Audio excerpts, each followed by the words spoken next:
pretty much the same as ice cream sandwich. Nothing really noticeably different there. Let's go ahead and take a look at settings, and just to show that this is indeed running a newfangled version of Android, go ahead and go down to the bottom, about tablet, and there it is, Android 4.1. It looks like a phone operating system, but the phone and tablet OSs have kind of merged here, so it should be very familiar.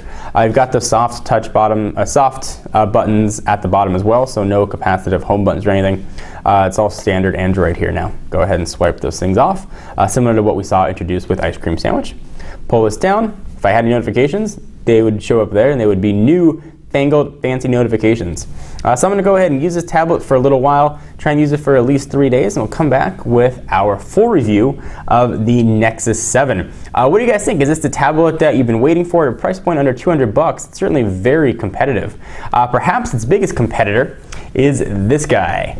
This is the Amazon Kindle Fire. And putting these two next to each other, at least front to front, they look very similar. However, you see a big difference when you take them and make a tablet sandwich. The tapered edges here on the Nexus 7 really make it feel thinner, and it certainly feels noticeably lighter than the Kindle Fire. But we're probably only a month or so away from a Kindle Fire 2 debuting, so very interesting to see what Amazon does to compete now with the Nexus 7. Very excited to take a further look at this guy and use it as my daily tablet, get it hooked up to the Nexus Q, and see how everything works. Any questions or things you want to see about this, be sure to leave your comments down below. I'm John Rettinger from Techno Buffalo, and I'll see you in the next video. Bye-bye.